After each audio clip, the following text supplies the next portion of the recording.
por escrito. Por escrito. Radio Anáhuac 1670 AM. Bienvenidos a un programa más de Por Escrito. Estamos en Radio Anáhuac, que eleva tus sentidos. El día de hoy nos acompaña. ¿Qué tal? Sean siempre muy bienvenidos. Seguimos atrapando lectores para nunca dejarlos ir. Mi nombre es Cecilia Durán Mena. ¿Cómo están? Como siempre, me da muchísimo gusto saludarles. Yo soy Raúl Sanz. Un servidor, Juan Carlos Padilla, nuestras redes sociales. Por supuesto que sí, los invitamos como siempre a que nos sigan a través de todas nuestras redes sociales. Pueden seguirnos a través de Facebook por escrito, hágalo también en Twitter, @por escrito, Instagram, @revista por escrito. Recuerde que nos puede escuchar a través de Spotify, vernos por nuestros canales de YouTube y dos atentas invitaciones. Una, pues ya estamos aquí, algunos de nosotros de regreso en la Universidad de Anáhuac, así es que escúchenos a través del 1670 de AM y también todos los miércoles salimos con una nueva emisión a las 9 de la noche a través de Código Libre. Síganos, por favor. Creo que el día de hoy va a ser buena idea encajar este cuchillito para que no nos vaya a caer el agua. Vamos a nuestros pretextos literarios. Pretextos literarios. Ya nuestros pretextos literarios, mi querida Ceci, ¿cuál es el pretexto del día de hoy? Muy buena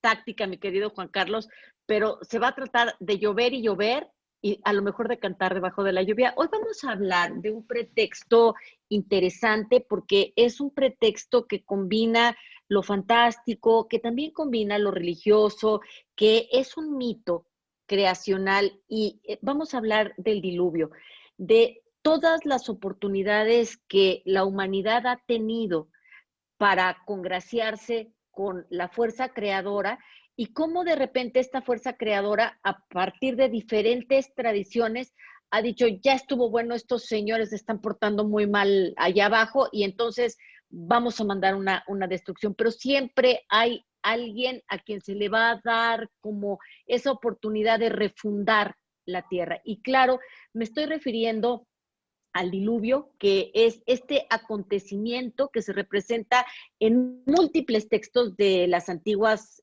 culturas, en sus escrituras, y que suele tenerse como referencia generalmente el primer libro de la Biblia, que es el Génesis, y ahí es donde se reporta el mito de Noé. Hoy vamos a hablar del diluvio, Raúl. Mi querida Ceci, primero habría que preguntarle a Juan Carlos por qué tiene ese tipo de objetos en su oficina. Estoy un poco preocupado, ¿no? Pero bueno, ya nos lo dirá después. Aquí lo que me parece interesante, desde luego, es el tema del que ya nos hace mención Ceci, que tiene que ver con tintes mitológicos, ¿no? Uno de los temas que ya hemos abordado en este programa, el mito, aunque por ahí también se escucha quien dice que sí pasó, que sí sucedió, ¿no? Dependiendo de la religión, las creencias, la fe, la cultura que se tenga, bueno, pues hay quien también aboga en favor de que sí sucedió. Pero me parece muy interesante, sobre todo en estas fechas en México, que tanto hemos padecido primero de sequía, ¿no? Un año que ha tenido pocas lluvias en realidad, por un lado, y que curiosamente eso causa muerte. El exceso de la lluvia, que es nuestro tema del día de hoy, el famoso diluvio, y que ya veremos al rato la raíz etimológica, lo que significa y todo más allá de eso, el exceso de lluvia representa también en este ámbito cultural y religioso la extinción del ser humano, ¿no? O por lo menos un castigo es un tema, una palabra recurrente, ¿no? Sin importar la cultura, la fe en las que se ha mencionado el diluvio, es recurrente el término que es por un castigo, generalmente del dios o de los dioses al pueblo, al ser humano como tal, ¿no? Entonces, ¿qué le mando? Pues le voy a mandar un chorro de agua, que se ahoguen y solo sobrevivirán algunos cuantos que sigan mis indicaciones y que tengan derecho a seguir viviendo para poder repoblar la tierra, ¿no? Entonces es un tema interesante, recurrente además en la literatura, pero sobre todo creo yo que en la cultura del ser humano. Iba a decir que es el cuchillo de Tlaloctli para evitar las inundaciones.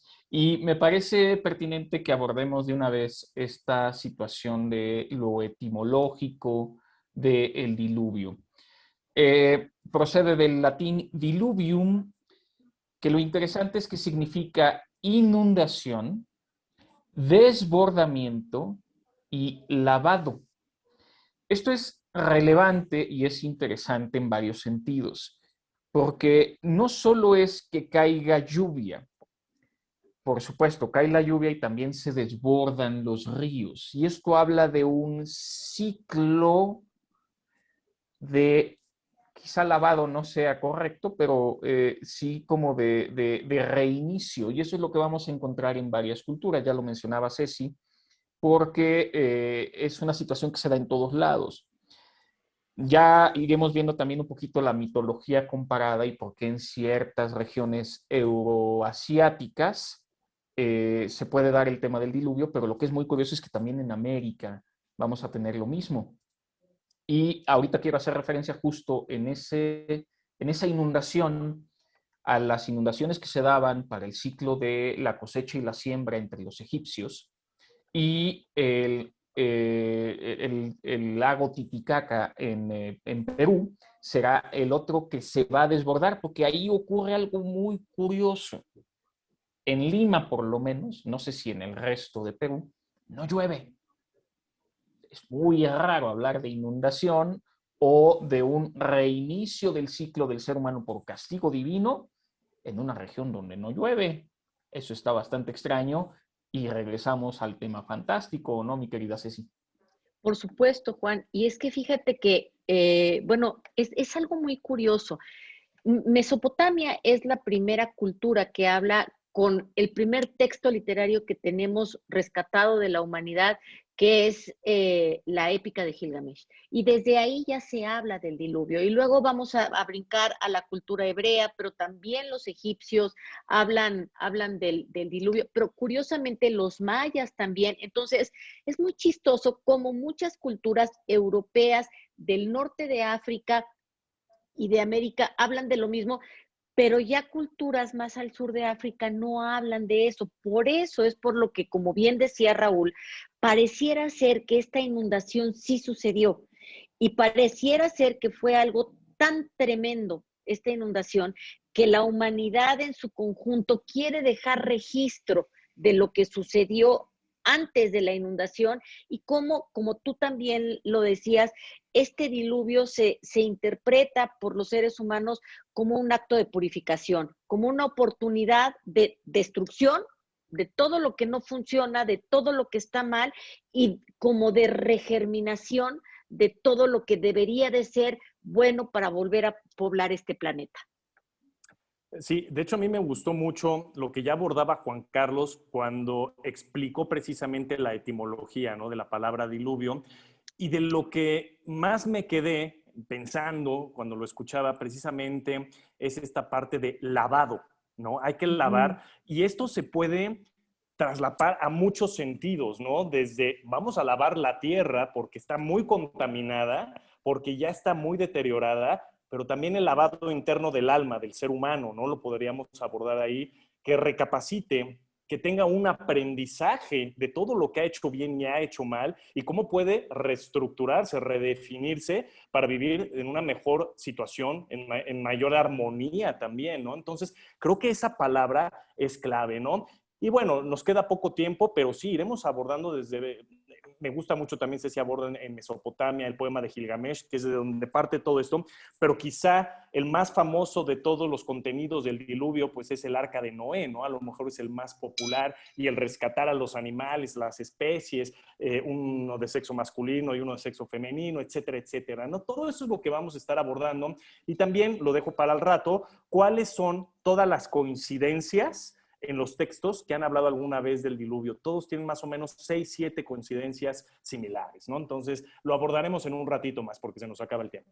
Había pensado que con eso podíamos cerrar esta primera parte, pero vamos a iniciar así las conversaciones y vamos a dar un paseo por toda la literatura universal donde se da el tema del diluvio y veremos si es posible esta mitología comparada. Ya nada más para cerrar el apunte, quizá no es lavado la palabra que estábamos buscando, pero sí la palabra purificación. Es, de hecho, la manera, estoy pensando incluso como signo del cristianismo, el bautizo, que es ese quitar la mancha, es ese renacer el agua limpia, y precisamente esa limpieza es a la que estamos haciendo mención. Si fue o no fue realidad, es interesante, pero al menos simbólicamente el agua tiene muchísimo, muchísimo significado, y eso lo vamos a ver también en nuestras conversaciones. Por lo pronto, vamos a nuestra siguiente sección. Autor desconocido.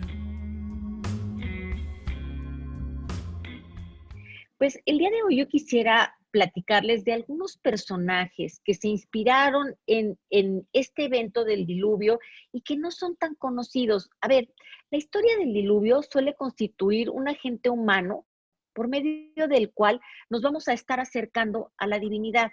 Y cómo la divinidad suele al principio estar enojada y luego busca congraciarse con su creación a partir de la claridad y la pureza que se va a conseguir a partir de una catástrofe o de un cataclismo.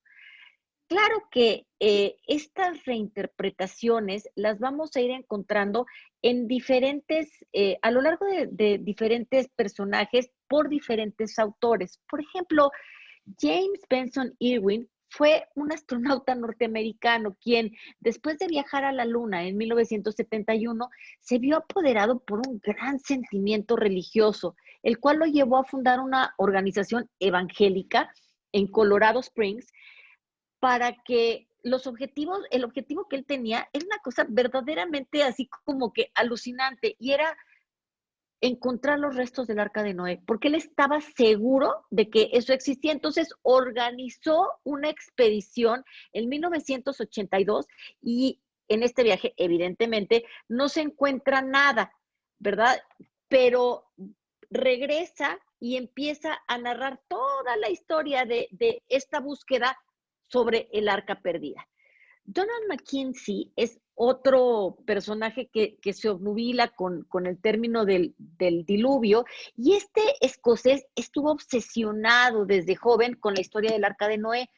Y entonces estuvo elaborando y estuvo viajando varias veces a Turquía, porque también él estaba seguro de que en Turquía se encontraban los restos del Arca de Noé.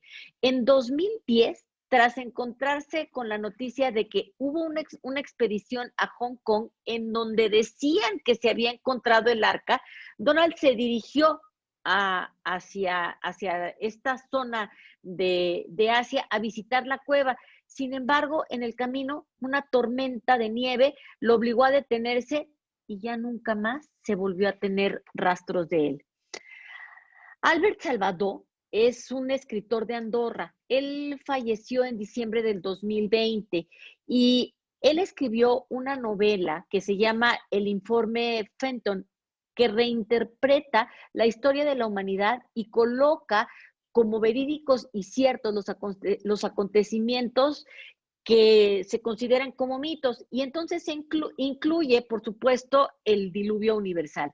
Entonces, él creía que por algo todas las culturas apuntaban a este hecho y que no era una casualidad, y que seguramente todo esto se debía a una fuerza sobrenatural y psicológica, porque los mitos son gritos del pasado que piden que no los olvidemos. Entonces, Salvador creía que el desarrollo humano representaba y rebasaba las expectativas comunes que se tienen de él. Entonces, en este informe, él da cuenta de todo esto. Bueno, ya platicábamos también que Alejo Carpentier hizo del mito del diluvio como una especie de collage en esta novela, y entonces los advertidos quiere decir, nos está haciendo referencia a que Dios le advirtió a la humanidad: si no te portas bien, ya verás lo que te va a pasar y voy a mandar la inundación. Pero él recupera pedacitos de todos los mitos, tanto de Mesopotamia como de China, como de los griegos, como las tradiciones latinoamericanas, y las pone a convivir en una novela que es irónica, es simpática, es chistosa.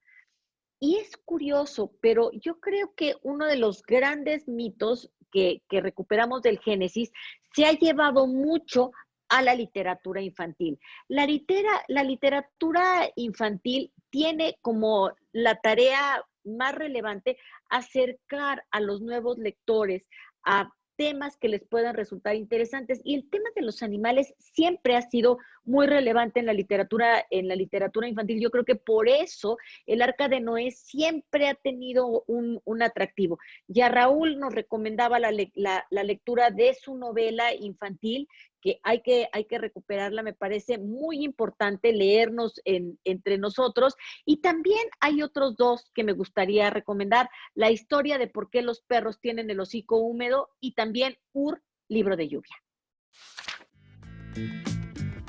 Conversaciones.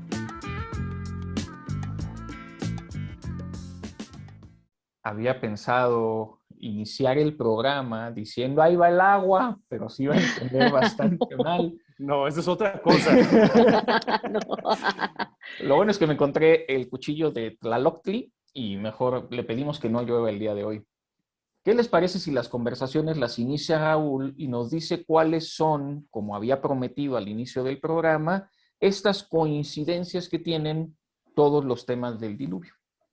Sí, por supuesto. Bueno, primero, yo sí quiero que llueva hoy, ¿eh? Ya hace falta agüita en buena cantidad, entonces es bueno también el agua, por supuesto que sí. Pero bien, efectivamente, ¿no? Hace rato, al inicio de este programa, ya mencionábamos si es mito, si es realidad, todo esto que ocurrió, pero hay muchas coincidencias, ¿no? En una de esas también podríamos hablar de hasta plagio, ¿no? ¿Quién se lo copió a quién? Y entonces se hizo culturalmente, ¿no? Se fue transmitiendo en el boca a boca o en el escrito en escrito, ¿no? Pero al final del día hay coincidencias en las culturas, en los distintos textos, y particularmente aquí encontramos 7 que van a ser las que se reiteran, las que se repiten. Entre ellas podemos, como número 1, encontrar cuáles son las causas del diluvio. ¿Cuál es la razón existente? Eso es lo primero, ¿no? Pues todo tiene que tener una problemática y una razón de ser. Como punto número 2, ya les decía yo, se involucra a los dioses, a un dios o a los dioses, dependiendo también de la cultura, ¿no? Entonces, ¿qué es lo que ellos deciden? ¿Por qué están mandando esto? Como número 3, la comunicación de la divinidad y lo humano, pero antes del diluvio, que tienen un poquito que ver con lo anterior, ¿no? Las razones, si el ser humano se olvidó de esos dioses, los hizo enojar, ¿qué pasó en esa comunicación? ¿Qué ruptura hubo para que sucediera todo lo demás? Un punto número 4, ¿no? El modo de sobrevivir al cataclismo. Ok, te voy a mandar la lluvia, yo Dios, pero no te voy a dejar totalmente desamparado. Te estoy dando una indicación de qué es lo que tienes que hacer para que tú y los tuyos, o algunos, ya decidiremos quién, se salven, ¿no? Nos viene aquí precisamente la idea del arca, tal cual. No, luego, el número 5, tenemos los supervivientes humanos y animales. En estas mismas indicaciones, pues van a ser los encargados de repoblar la tierra una vez que viene este cataclismo, ¿no? Esta destrucción masiva dentro de la tierra. En el punto número 6, tenemos los prolegómenos del diluvio y su efectividad, ¿no? ¿Qué pasó después de ello? ¿Tuvo una razón de ser? ¿Sí existió una mejoría? ¿Cambió algo en realidad? ¿No? Y finalmente, el fin del diluvio, se acaba todo. ¿Y qué sigue a continuación? ¿Qué vamos a tener en nuestro planeta? Lo que les decía yo, ¿hubo aprendizaje? ¿No lo hubo? ¿Hay una mejoría? ¿Qué pasa con el ser humano a partir de que se acabe esta situación? Y fíjate, mi querido Raúl, que todo eso que dices encuentra, por ejemplo, en el poema de Gilgamesh, nada más 2100 años antes de Cristo. El poema de Gilgamesh se recupera de unas como tablitas de arcilla, y la parte que está más completa es justamente esta del diluvio, en donde tenemos muchas coincidencias. Fíjate, resulta de que Enlil decide, el dios más poderoso, el dios de dioses, decide destruir la tierra porque, para variar, está molesto con la humanidad, ¿no? ¿Por qué? Porque no nos hemos portado nada bien. Entonces le advierte a uno de los seres humanos, Uta Napistimin, para que construya un barco. Y entonces, tiene que estar lleno de animales. Como vemos, tiene muchas similitudes con la tradición judeocristiana. Y entonces, en el diluvio, bueno, se inunda la tierra, muere la gente, pero este personaje manda un cuervo a volar sobre la faz de la tierra a ver si efectivamente ya pueden bajar de la barca y ya cuando la tierra está seca, baja con todos los animales, las personas que se rescataron, etcétera, y todos ellos ofrecen un sacrificio a Dios como para tener una alianza. Y yo creo que eso es una de las grandes coincidencias. Después de la gran destrucción viene una posibilidad de alianza. Y eso es algo muy lindo. También sucede en la tradición judeocristiana. Es justo lo que iba a comentar. La mitología comparada hace precisamente este tipo de cuestiones. Aquí se lanza un cuervo para ver si ya es habitable la tierra, del mismo modo en que se lanzará una paloma que regresará con un ramillete verde, señal de que Moisés ya puede buscar un espacio para... Noé. Perdón, Noé ya puede regresar a la tierra. Y eso es lo que hace precisamente el análisis comparativo. Ahora, no, un poquito defendiendo quizá la otra idea de que esto sea más significativo y no tanto un tema de realidad, es que hay relación incluso en la actualidad. Recuerdo en el temblor de 2017 había mucha gente que pensaba que el temblor que sacudió Ciudad de México pudo haber sido provocada por castigo divino. Y es que la manera en que reacciona la Tierra, que es completamente incomprensible para el ser humano, en todo el análisis mitológico está puesto en escena. Están los dioses enojados, por eso los tsunamis, por eso hacen erupción los volcanes, por eso viene el diluvio universal. Quisiera hacer referencia a dos aspectos también de diluvio en otras dos mitologías. En Grecia, por ejemplo, relacionado con un castigo divino. Prometeo, que sería la primera tragedia griega, roba el fuego para regalárselo a los hombres. Y Zeus, molesto, va a inundar la tierra para apagar el fuego del hombre y castigar al hombre por haber tenido el fuego, aunque el que lo haya robado haya sido un titán, que sería Prometeo.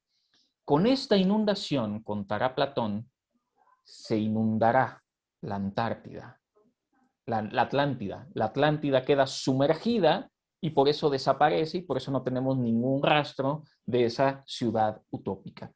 Y en un mito ahora en el continente americano, el mito de los 5 soles, cada uno de los soles es una renovación, es una purificación. Y en el segundo sol es una inundación y donde efectivamente, viendo los rasgos que ya enunciaba Raúl, los pocos sobrevivientes que hubieron, se refugiaron en las alturas de las montañas. Cuando baja ya el diluvio, cuando termina el desastre, vuelven a repoblar la tierra y estos hombres tendrán que ser mejores que los anteriores para lograr lo que los dioses querían. Evidentemente va a haber 5 soles, estamos de hecho en el 5º sol, y no se van a portar muy bien los hombres y van a tener otra vez un castigo, pero ya no será a través de un diluvio, sino serán otras las formas de manifestación. Qué interesante todo lo que ustedes están mencionando, porque me sirve precisamente para hilar mi comentario, ¿no? Escuchaba a Juan Carlos hace un instante mencionar de situaciones recientes o actuales que hemos vivido, por ejemplo, los tsunamis, por ejemplo, la explosión de un volcán, los terremotos, los temblores, todo esto. Y fíjense cómo siempre involucramos entonces a los elementos, ¿no?, naturales que tenemos, el agua, el fuego.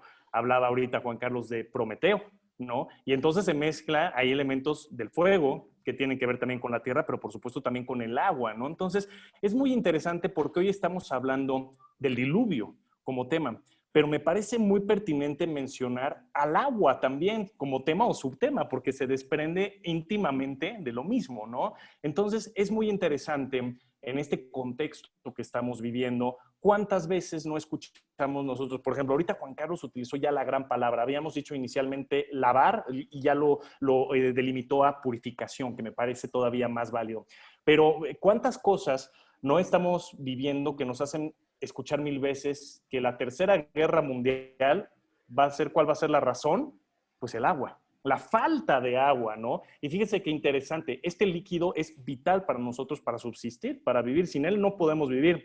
Pero en este tema del diluvio que hemos estado abordando, representa la contracara, ¿no? Es decir, el agua no solamente es para vivir, sino también va a representar en este entorno la destrucción. Y esto me da pie a cuántos temas literarios ahora no tenemos a disposición que abordan precisamente el tema del agua en cualquiera de sus facetas. Yo ahora sí que me voy a hacer mi anuncio, ¿por qué no? Yo tengo un libro escrito que se llama En busca del agua, que es de un corte infantil juvenil, totalmente de ficción, ¿no? Fantástico, totalmente fantástico, en una tierra que no existe, que habla de dragones, de monstruos, que habla de animales que hablan, pero todos con un mismo fin. El agua se está agotando en nuestra tierra y hay un emisario en la figura de un ratoncito que le encarga a un joven de 17 años de nombre Santiago con 5 animales que lo van a ayudar precisamente a encontrar el agua, ¿no? Es una metáfora al final del día para los que lo leen de cuidémosla, porque es nuestra fuente de vida, pero al mismo tiempo puede ser la destrucción como lo que representamos precisamente a través del diluvio. Hay que leer, hay que leer. ¿Es novela o es cuento, Raúl? Es una novela Es que una novela. empezó siendo guión cinematográfico, fíjate, por lo general es al revés. Wow. Del libro haces la adaptación. Aquí yo originalmente lo escribí como guión, mi hermana se los leyó a sus alumnos, porque es maestra de kinder, se los leyó a sus alumnos y todos les fascinó y mis sobrinos estaban encantados también y ahí se me ocurrió, ¿sabes qué? Pues el guión, voy a escribir la novela y entonces hice la adaptación a la inversa. Bien logrado, bien hecho, felicidades. Fíjense que yo quisiera Sí. hablar de El Diluvio, pero cómo se puede utilizar como un pretexto literario de una de las novelas más grandes de la literatura latinoamericana, y quién si no, Gabriel García Márquez, en donde en 100 años de soledad utiliza la lluvia como una presencia importante. Bueno, nada más para decir que en Macondo llovió 4 años seguidos. Entonces, tú ya te imaginas, o sea, 4 años, 11 meses y 2 días, con este lenguaje así tan rítmico, tan simbólico que tiene Gabriel García Márquez, y podemos empezar a relacionar la trama de 100 años de soledad con los sentidos, con el ánimo, con toda la actividad de la novela, porque cuando la lluvia se atormentaba, entonces la trama se volvía tormentosa. Y cuando se aligeraba un poquito la lluvia, también se aligeraba la trama de la novela. Verdaderamente, o sea, en Macondo llovieron sapos y tortugas, y es esta cuestión del agua como un tono para darle ritmo a la novela. Muy interesante el juego que hace García Márquez. Aquí estaba pensando en el tema de los desastres naturales y viene mucho la reflexión 2017 México, porque dicen, bueno, pues no es que tiemble y haya ahí una voluntad de vamos a destruir a México, porque efectivamente quien construyó los edificios y los que construyeron mal los edificios fuimos los seres humanos. Y estaba pensando en estos memes que de repente salen, donde hablando de Tlaloc, dice, pues yo dejé aquí un lago y esta tierra es blanda por eso. Pero en México tuvimos a mal, sí, finalmente histórico, y es la Ciudad de México como es, gracias a que pues entubamos todos los ríos y ahora lo que se inundan son precisamente las calles y las avenidas, y estas son nuestros nuevos diluvios o inundaciones, y lo padecemos mucho porque el tránsito en la Ciudad de México es terrible. Y evidentemente el tema del agua es muy simbólico para muchos autores. Estoy pensando también, así como hacía mención, que yo creo que el último diluvio fue porque se puso a llorar tanto Cecilia, leyendo Los 100 años de soledad, que por eso nos andábamos ahogando en sus lágrimas. Álvaro Mutis, colombiano, escribe también Macrol el Gaviero, que es esta relación que tiene el personaje que se dedica a cuidar la balsa, se dedica a cuidar el barco, precisamente con el agua. El símbolo que nos permite también transportarnos. En realidad, el planeta Tierra está rodeado de agua y es lo que también permitió los descubrimientos entre continentes. Sí, muy interesante que mencionen eso, porque no importa si estamos hablando ya de Mutis, si estamos hablando de Gabriel García Márquez, si hablamos en un momento más, si el tiempo lo permite también, de Borges, o si hablamos de Juan Villoro, que a mí me gusta mucho la forma en que escribe, el humor que tiene, toda la capacidad intelectual en distintos ámbitos de Villoro, y siempre de una manera puntual, precisa, y muy amigable, ¿no? También. Y entonces, ¿por qué estoy hablando de todos estos autores? Porque hay una peculiaridad cuando en distintas obras han hablado de la lluvia, que es tema del que estamos haciendo mención, y que a mí me parece completamente cierto. La lluvia en estas o en varias obras tiene una sensación de generar nostalgia para el ser humano, ¿sí? De generar un momento de tranquilidad, de recordación, de empatía con uno mismo, de espiritualidad también y de reflexión, ¿no? Sobre lo que ha sido la vida, de la recordación de experiencias previas. Hay una cantidad de cosas que la lluvia nos alude a eso. Es más, yo me apunto entre ellos. ¿Cuántas personas, si les preguntas cuál es tu olor favorito? El olor a tierra mojada, es decir, después de la lluvia. Y a mí me encanta ese olor, ¿no?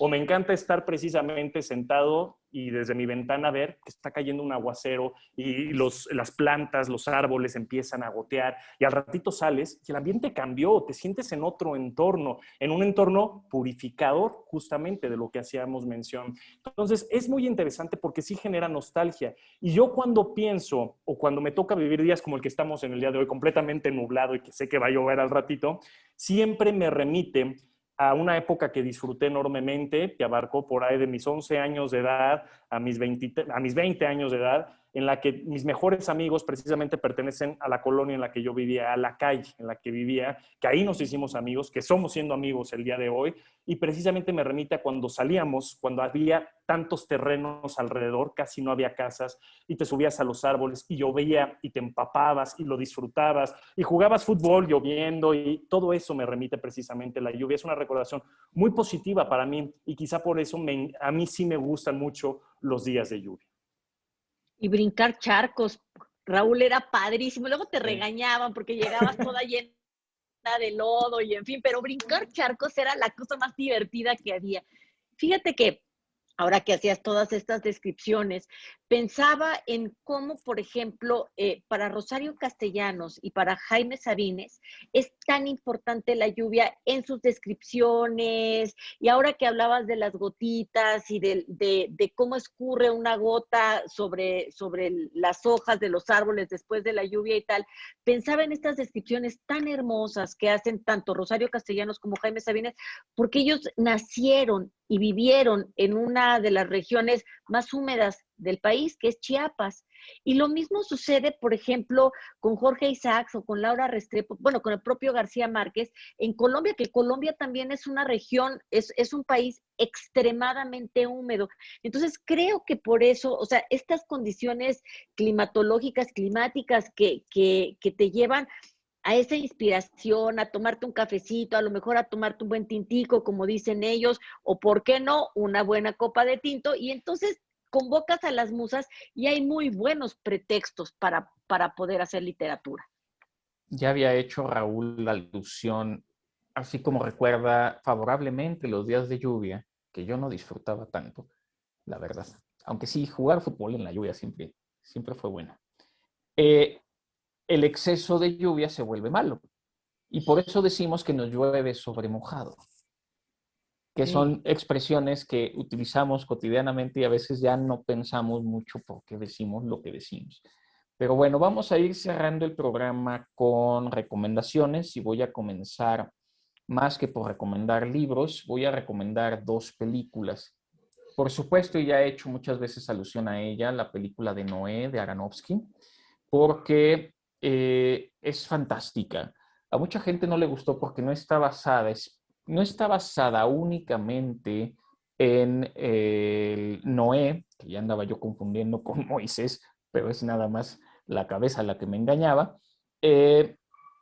No es solo el tema bíblico, sino que hace alusión a todas estas facetas históricas de diferentes mitologías y se contrae en una misma obra que es muy interesante, sobre todo en el tema de las reflexiones de Noé respecto a por qué está ocurriendo el diluvio. Es fascinante en esa película. Y la otra es una que se llama 3 estaciones. En mi opinión, el mejor guión jamás escrito.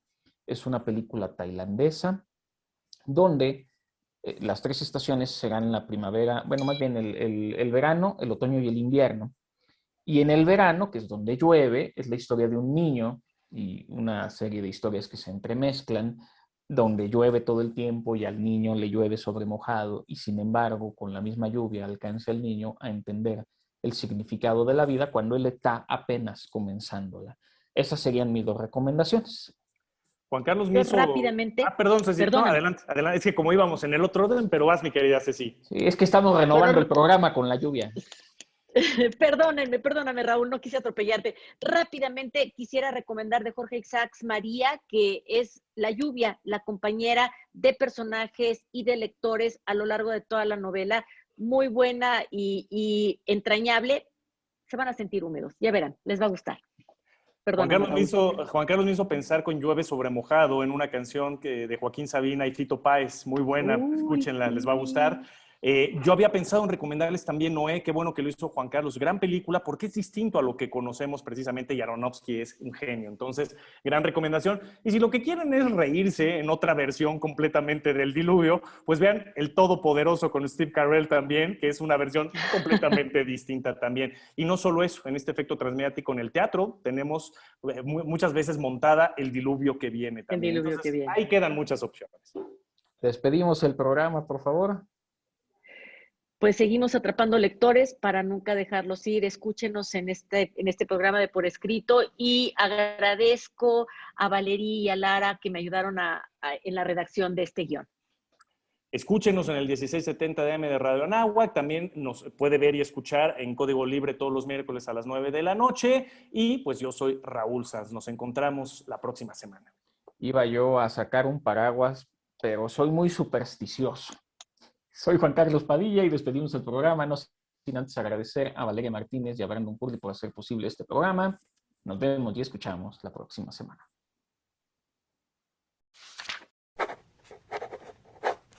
Ultimátum. Crecí en esta ciudad. Mi poesía nació entre la colina y el río. Tomó su voz de la lluvia y como la madera se empapó en los bosques. Pablo Neruda.